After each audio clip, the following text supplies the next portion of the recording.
Os governadores do Sul e do Sudeste apresentaram no fim de semana um documento chamado Carta do Rio de Janeiro, em que solicitam ao governo federal a revisão de políticas públicas que impactam diretamente os estados. O material foi elaborado durante o 7º encontro do Consórcio de Integração Sul-Sudeste, realizado na Fundação Getúlio Vargas, lá no Rio de Janeiro. Entre os principais assuntos abordados no documento estão pautas comuns aos estados, como a reforma tributária, o Pacto Federativo, a dívida pública com a federação, o fortalecimento das agências de regulação e uma maior integração com o governo federal. O governador Ratinho Júnior, que participou das primeiras atividades do encontro, destacou que discussões como a reforma tributária, a dívidas estaduais com a União e um alinhamento maior entre o governo federal e os estados para a criação de leis que impactem diretamente as gestões estaduais são imprescindíveis para garantir um bom funcionamento da máquina pública. Cláudio Castro, que é governador do Rio de Janeiro, diz que a carta resume o trabalho desenvolvido pelos governantes durante o encontro e que deve ser adotada como uma iniciativa nacional. Já o secretário da Fazenda do Paraná, René Garcia Júnior, que esteve presente durante a leitura da carta como representante do governador Ratinho Júnior, destacou a importância de iniciativas como esta para que os pedidos dos estados ganhem força e sejam mais efetivos junto ao governo federal.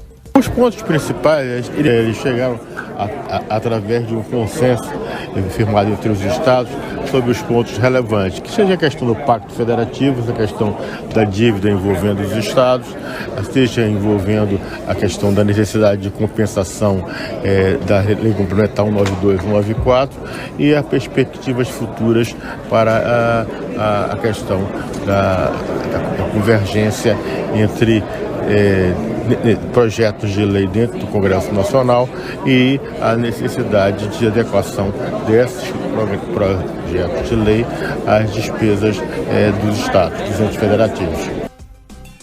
Os governos que integram o consórcio se comprometeram a trabalhar em conjunto com o governo federal e municípios na aprovação de uma reforma tributária mais ampla que aumente a eficiência econômica por meio da simplificação das obrigações para os contribuintes, ou seja, redução de impostos. A carta diz que a modernização tributária deve promover a justiça social e fomentar o desenvolvimento local. Outro ponto abordado foi o Pacto Federativo. Os estados do Sul e do Sudeste solicitam que não sejam mais estabelecidas unilateralmente pela União, sem ouvir estados medir e representem impacto nas contas públicas estaduais.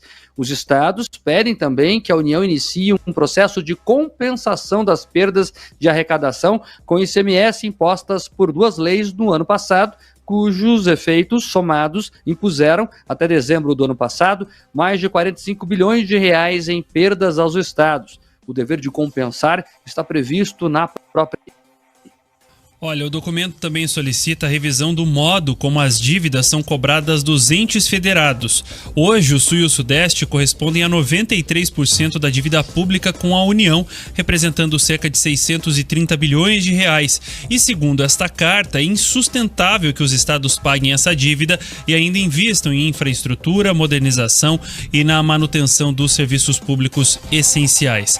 Os gestores também pedem que o Congresso Nacional prorrogue de forma perene a desvinculação das receitas dos estados, uma medida que permite que os recursos arrecadados sejam aplicados em qualquer área sem a necessidade da destinação obrigatória para setores específicos. O secretário estadual de Ciência, Tecnologia e Ensino Superior do Paraná, Aldo Bona, acompanhou essas discussões em torno do Pacto Federativo, realizadas na manhã de sábado, nesse fim de semana, durante uma conferência nacional com exposição do ministro-chefe da Secretaria de Relações Institucionais, Alexandre Padilha, e também do ministro do Tribunal de Contas da União, Antônio Anastasia. Os participantes desse debate destacaram pontos centrais da reforma tributária, a importância do fortalecimento de políticas públicas e das instituições que as desenvolvem, a constituição de regras mais claras de repasses de verbas por parte da União que ultrapassem governos e questões políticas e a integração de esforços entre estados para garantir um melhor desempenho federativo. O secretário destaca ainda a relevância do encontro para trazer visões do governo federal a respeito do Pacto Federativo. Foi um painel bastante instigante, que trouxe a visão do atual governo federal, né, a respeito do Pacto Federativo previsto na Constituição de 1988, de como ele se organiza. Ao mesmo tempo, trouxe a visão do ministro do TCU, ministro Anastasia, que de forma brilhante, né, pontuou questionamentos, apontando que se nós temos, do ponto de vista legal, um pacto federativo que prevê a distribuição de responsabilidades, do ponto de vista cultural, prevalece o centralismo no governo federal, e ele deu vários exemplos dessa dificuldade, né, que importar um modelo de pacto federativo que é contrário à cultura estabelecida no país, de um centralismo de governo, com império, com coroa portuguesa, enfim. As reuniões técnicas tiveram como objetivo a troca de experiência entre os estados e também uma articulação conjunta dos governos na busca por soluções que possam ser adotadas em nível regional. Os 3 estados da região sul e os 4 estados do sudeste, juntos, concentram cerca de 55% da população e 70% do PIB nacional. E, historicamente, mesmo com esses resultados de 70% do PIB nacional, não recebem tantos recursos como estados do Norte, Nordeste e Centro-Oeste. Então, isso precisa ser revisto, até porque mais da metade da população moram nesses estados. Paraná, Santa Catarina, Rio Grande do Sul, São Paulo, Rio de Janeiro e Espírito Santo, Minas Gerais. São esses estados que comandam boa parte das riquezas e que concentram boa parte da população.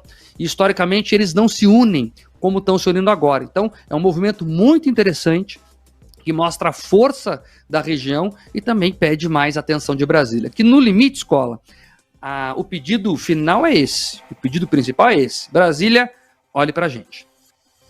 Mike, estão falando aqui, na verdade, no nosso WhatsApp, inclusive você pode participar conosco, além do chat na internet, em Jovem Pan Grupo RIC, através do nosso WhatsApp 41 98418 1071. Estão falando, Mike, escola, isso mais parece também um pedido de socorro, mas é um pedido de socorro de 7 estados importantes e praticamente fundamentais para o país, né?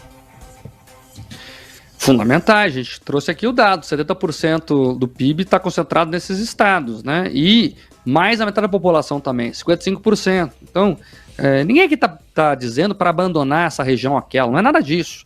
Mas estamos dizendo que a distribuição tem que ser mais equitativa, né, levando em consideração a população e as riquezas que cada região produz. Não dá mais para você mandar tudo para Brasília e esperar que a boa vontade de algum político mandar o retorno do imposto que é pago por aqui. É isso aí, é o final do telefone 3254 que mandou essa mensagem pra gente. Tem também o pessoal falando aqui na live que historicamente nada fora do normal, Sul e Sudeste trabalhando sempre para manter bondades dos governantes. 4h26 agora, Mike, e o pessoal também comenta dessa questão da nova frente parlamentar do pedágio, viu? 64% que estão votando na nossa enquete dizem que preferem manter a atual frente parlamentar, com coordenação do Arilson Chiorato, o Romanelli ali, e 36% estão dizendo tem que trocar. E tem gente também comentando aqui e concordando com você que quando se troca uma Assembleia Legislativa e há uma renovação no plenário, nada mais natural do que você acabou de dizer, Mike, que haja também uma renovação, até mesmo para que novas ideias surjam e tragam soluções para esse problema que parece sem fim aqui no nosso estado. E mais do que isso, escola, veja, há novos deputados na casa, né? Nós tivemos mais de 30% de renovação. Esses novos deputados têm o direito de participar do debate, eles são tão eleitos quanto os antigos. Então daí você mantém a mesma comissão e impede essas novidades de acrescentarem, inclusive, ideias, de oxigenarem esse debate? Está errado. Então tem que ser feita uma nova composição. Ora, o Arilson Chiorato, o Romanelli, que querem dominar esse debate, que disputem de novo.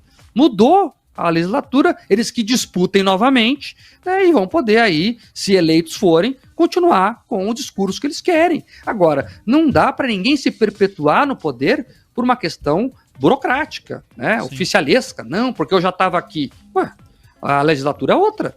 Então, façam o debate novamente, que os cargos sejam escolhidos e divididos de acordo com a proporcionalidade de cada uma das bancadas e vamos seguir o jogo. Agora, falar porque eu já estava aqui, ninguém me tira, isso não existe na democracia. Cadê o PT que defende a democracia? Democracia é respeitar as novidades trazidas pelo povo na Assembleia. Mas com esse discurso, a palavra democracia nem entrou em jogada, né? Não entrou no jogo, porque é meio que isso que você falou, parece que é uma perpetuação do poder. Eu estou mandando até aqui, vou continuar mandando, e de fato não é isso que deve acontecer. Você, nosso ouvinte, pode continuar participando e mandando suas mensagens.